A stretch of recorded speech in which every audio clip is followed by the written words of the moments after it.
মাত্র 3 মিনিটের ব্যবধানে কিভাবে একে অন্যের ব্রেইন হ্যাক করে সেটা দেখতে ফুটেজটি না টেনে দেখতে থাকুন।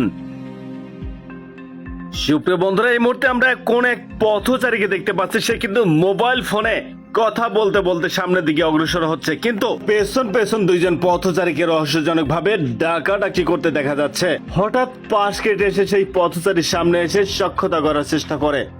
বেচারা পথচারী দুষ্ট লোকের মিষ্টি কথা না বুঝতে পেরে এক পর্যায়ে তাদের সাথে হ্যান্ডশেক করে হাতে হাত মেলায়, কিন্তু হাতে হাত মেলানো যে তার জীবনে কাল হয়ে দাঁড়াবে সেটা কিন্তু পথচারী বুঝতেই পারছে না।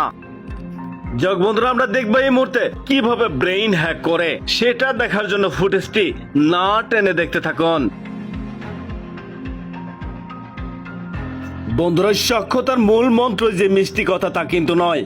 অপরিচিত কাউকে বসে আনতে হলে অবশ্যই কিছু খাওয়াতে হয়। যা হোক, সাদা টি শার্ট পরিহিত ব্যক্তি অপর ব্যক্তিকে ইশারা করে দ্রুত ঠান্ডা কোমল পানি আনার জন্য অর্ডার করছে।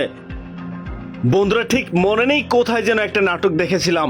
সেই নাটকে বাসের ভেতর কোন এক অপরিচিত যাত্রী আরেকজন অপরিচিত যাত্রীর কথোপকথন ছিল এরকম: ভাই, আপনাকে চেনা চেনা লাগছে, আপনার ডিস্ট্রিক্ট যেন কোথায়? যাক, তিনি বরিশালের কথা উল্লেখ করেছিলেন। প্রতারক অপর ব্যক্তিও বলল, আমার ডিস্ট্রিক্টও সেথায়। থানা কোথায়? অমুক থানায়। আমার থানা সেই থানায়। ঠিক এভাবেই গ্রাম পাড়া মহল্লা মিলে যায়। মূলত প্রতারক চক্র তাকে সর্বোচ্চ ছিনিয়ে নেওয়ার জন্য এরকমটা বলেছিল। বন্ধুরা, ঠিক এখানেও সেরকমটাই ঘটতে যাচ্ছে। সামনে ঈদকে অপেক্ষা করে বলছি, সতর্কবাণী হিসেবে অবশ্যই এই ফুটেজটি নিজ নিজ ওয়ালে শেয়ার করুন। ঈদ মানে আনন্দ, আনন্দ পরিবারের সঙ্গে উপভোগ করতে নারীর টানে গ্রামে ছোটেন অনেকেই। বলা যায় রাজধানীর 1/3 মানুষই গ্রামে ঈদ উদযাপন করতে যান। আবহাওয়ার বৈরিকতাকেও অপেক্ষা করে ছুটে যান পরিবারের কাছে। ঈদের কয়েকদিন আগে থেকেই সড়ক পথে নৌপথে থাকে প্রচন্ড ভিড়। এমন ভিড়ে অনেক দুর্ঘটনা ঘটে। এই সময় বিভিন্ন অসাধু চক্র সক্রিয় হয়ে যায়, যারা সাধারণ মানুষের সরলতার সুযোগ নিয়ে তাদের ক্ষতি করে।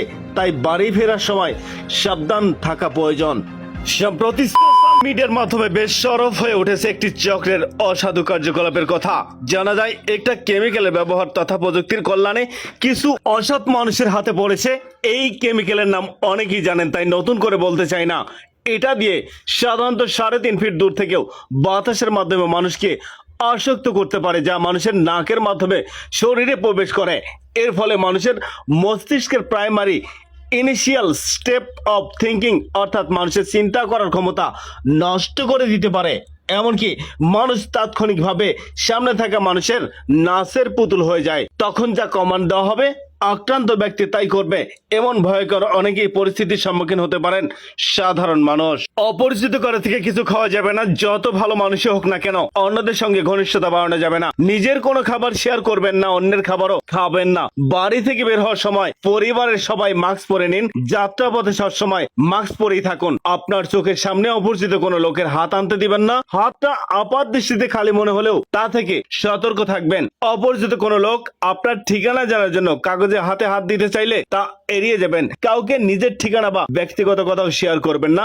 এছাড়া কোনো কাগজের ঠিকানা দেখার কথা বলে আপনার চোখের সামনে আনতেও দিবেন না। গাড়ির ভেতরে কারো সঙ্গে বন্ধুত্ব করবেন না। অনেকেই বন্ধুত্ব করে সব হাতিয়ে নেয়। মোবাইলের ঘড়ির টাইম ঠিক করে দেন বলে কেউ হাতে কোনো মোবাইল ফোন দিতে চাইলে তা নেবেন না, কারণ কেমিক্যাল হাতে লাগলে মনের অজান্তেই তা মুখের কাছে চলে যাবে, যা থেকে ক্ষতি হয়ে যাবে। তাই সাবধান থাকুন। আমরা প্রতিবারের মতো এবারও সতর্কবাণী দিচ্ছি এবং দিয়ে যাচ্ছি। তাতে করে কতটুকু সুফল পাচ্ছেন জানি না, তবে সবার উদ্দেশ্যে বলতে চাই, যদি এই ফুটেজ থেকে এতটুকু শিক্ষা বার্তা থেকে থাকে তাহলে অবশ্যই নিজ নিজ ওয়ালে শেয়ার করতে ভুলবেন না। এতে করে আপনার ফ্রেন্ড লিস্টে থাকা বন্ধু বান্ধব, আত্মীয় স্বজন আশা করি এটা দেখে সতর্ক হয়ে যাবে।